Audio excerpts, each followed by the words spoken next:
Aba, bongga. Ang dami-dami kong nagawang video ngayon, ha. Mapapansin nyo naman kasi yung damit. Grabe, ngayong araw na to. Maghapon na. Kanina narinig ko silang nag-usap. Parang sinasadya ata nilang marinig, ah. Hayaan mo sila. Matagal ko naman namang give up yung mga taong ganun. So I don't support those people. Kind of people. And kung malulugi man to, luging-lugi naman talaga sila. Ang iba ata ang akala nila ito yung business na tinatawag nilang lalo-lalo sa mga messages na pag magtagumpay is lalong hindi naman. Kung consciously, kung ako ang nagre-realize, spiritual yung pinag-uusapan, hindi physical. Materialistic world kasi sila kaya mangmang na hindi naintindihan. And totoo siguro yung narinig ko na pati teachers. May mga teachers daw na nagsasabing don't support. OMG, teachers pa ang mga yun. Ibang parents for sure. Kung may teachers, parents din. Good luck sa kanila. Kung ako yung nakaupo doon sa na sinasabi ko, I will welcome them sa impyerno and watch them begging to be saved. Nice watching those these begs and hearing those screams. Who cares anyways? They don't even care on their bad actions. So why would we care? They themselves doesn't care sa mga pinaggagawa nila. So, tingnan natin. Kung dito sa pinatayo nating talaga. Kasi give up na rin talaga ako. Wala na yung spark. Nakuha na naman natin yung intention sa purpose. Yun lang, bankruptcy talaga sa materialistic world. Another disappointment, Iman. Nagtitiis lang din sa tao sa paligid. Totoo talaga yung sinabi ko na binaliktad ko sa evil ones will hate not evil. And your neighbors will agree from it. Pinapatunayan nila. Baka yan yung mga members ng Alam niyo na, hanggang ngayon tinatry pa din nila. Kitang-kita na sila. Natalo. Nanalo na nga lang tayo. Ngayong part na to is nasa observation na tayo kung sino sila at paano sila mag-work. Nangangarap pa rin silang matatalo tayo. Yung mga lumalaban ng patas. So are you allowing it kung ikaw din ang nakakaranas nito? If it's the same situation, I mean it's different situation but same. Yung aim nila. Different style kung paano nila isabotad siyang isang tao. Pero same ang aim nila. So are you allowing it? Sila tuloy nagmumukhang. Yun ang pananaw ko na sa kanila eh. So, hindi matinong pag-iisip. Sila ang may kailangan magpa-psychiatrist.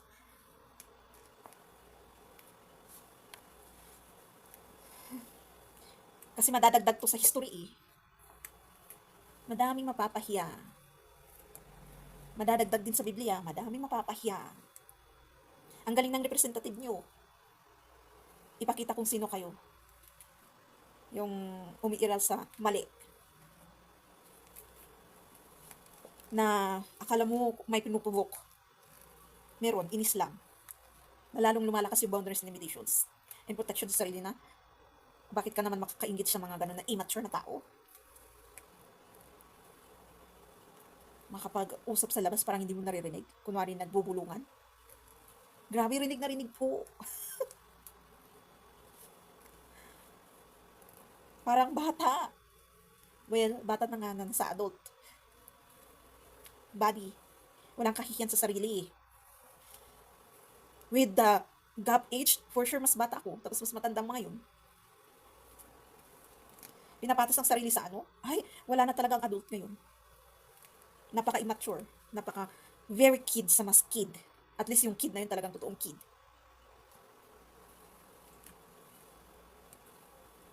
Anong meron kaya sa mga taong yun? Yung iba pa, professions, ya? May professions. Wow, bongga.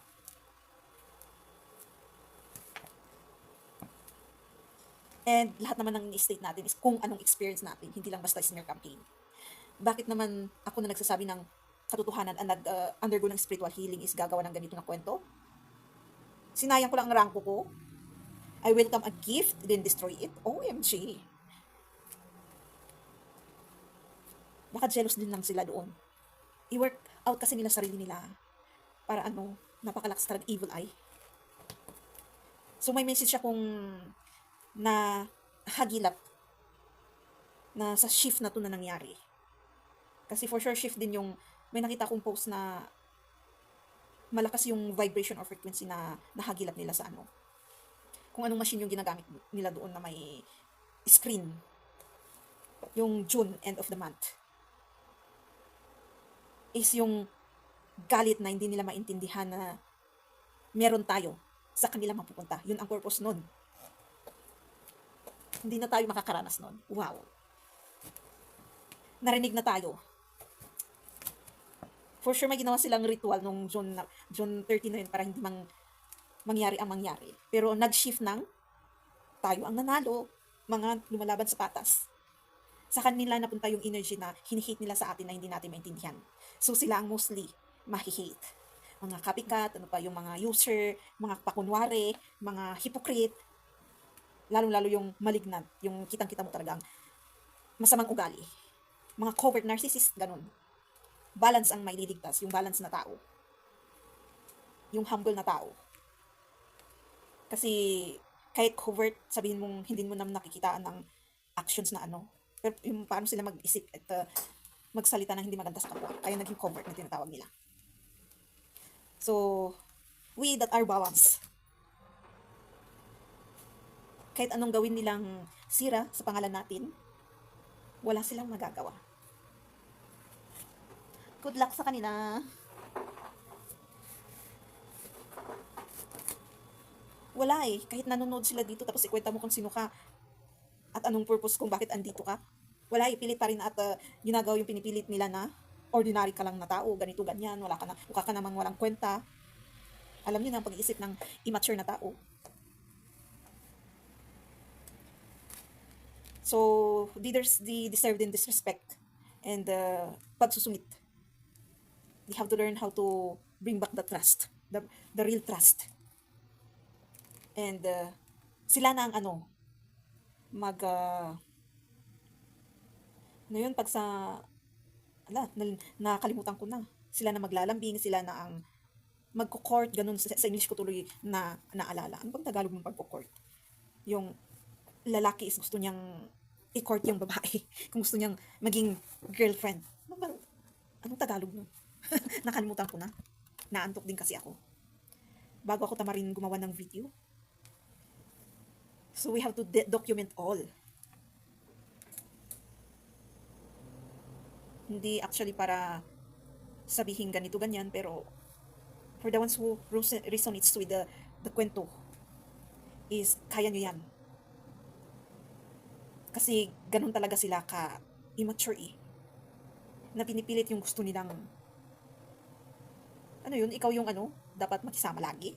Tapos kung ayaw mong makisama is dapat sila marunong din sila ipapamukha sa'yo na parang gusto kanilang paalisin at ganito. Parang sila lang nakatira. Ang kapal ng mukha. Papaalisin ako sa sarili ko. Buti hindi ako nung kwan. Kasi kung anong identity ko before, for sure hindi naalis yung kaakilap ng kung anong task ko noon as an anghel. For sure, hawak ko din yun kahit naging human ako. Papansin ko yun kung may umaano sa akin, may nangyayari sa kanila or di kaya minsan nagagalit din ako na may rason na nagalit, hindi yung galit na walang rason kasi sila yung galit na walang rason, immature. Parang mako-concern ka pa at magkakaroon ng empathy na kung anong mangyari sa kanila deserve pala naman nila yun. Pinapakita nila. Kasi sa mga actions nila, tama nga yung na I never asked for that help or etc. Why would you? Ay, tama nga naman sila. Kasi parang yun yung energy nila. Why would we help them? They themselves is trying its best to say na I don't need a help. So, if you experience that kind of message in a situation or a person, twice is enough. Din sa third time na ulit na gagawin, ay maglagay ka na ng 100% boundaries and limitations and protection sa sarili mo. You do it in manifestation or prayer to God. And believe it will happen. And believe or have a faith. And pag lalo silang sumungit at alam mo na nag-work yung boundaries and the limitations sa kanila, ang i-workout mo na lang ay yung sarili mo na kahit anong gawin nila is hindi ka maapektuhan. I-workout mo yung emotions mo. Palakasin mo. Kasi lahat ng technique gagamitin nila. Emotional damage, actions, yung bibig nilang magaling na kunwari ang bait-bait nila, hypocrite naman pala. So, sa lost na generation na to, be careful because nothing is real unless you still have yourself, your identity. And if you don't trust yourself, hala ka. Iba na rin yan.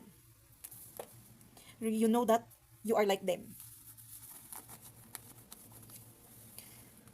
So,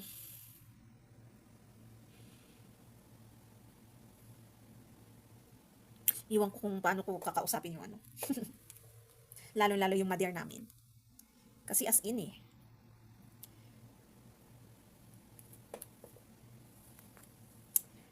Pero i-try pa din.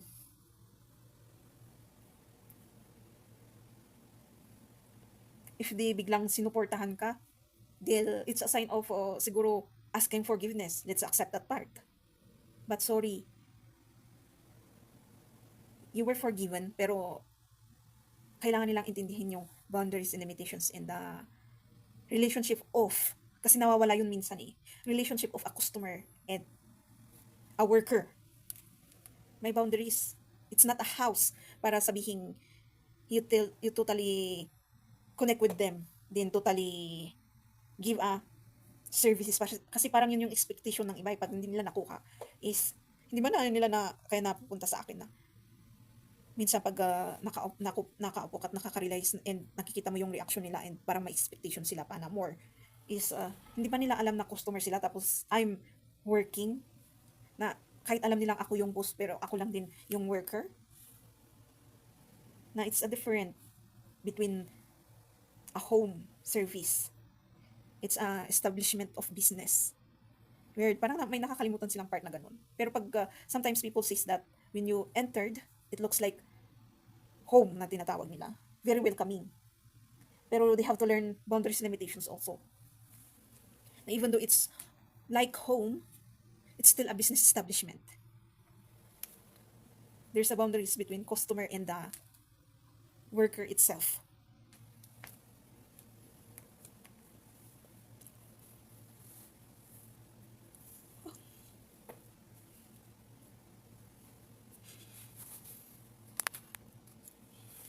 So, naantok na talaga ako.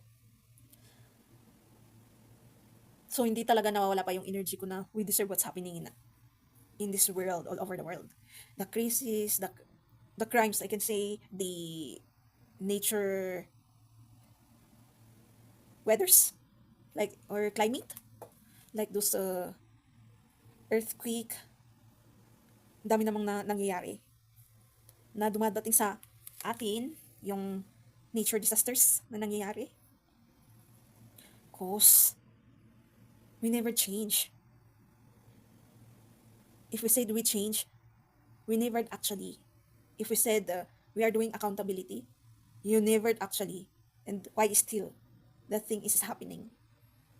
So, ayan na naman, may mga taong nagsasabi na, bakit ikaw, sabi mo nag-accountable ka din? For sure. Ba't nangyayari sa'yo yan? Sabi ko nga, if you are with a personals, malas mo. Again, malas mo na. Nandun ka at nakikit, ano ba yun? Parang neighbors or nakatira, na parang pinuproject nila na malas nila sa'yo. Instead, hindi nila nakikita yung sarili nila na malas sila sa sarili nila. Ulitin ko malas ka dahil nararanasan mo sila. Sila namamalas sila kasi sa mga sarili nila. Kailangan ba nating ulitin ulit yon? So, thank you for watching. Don't forget to subscribe, click the notification, comment if you want, and share see you on my next videos.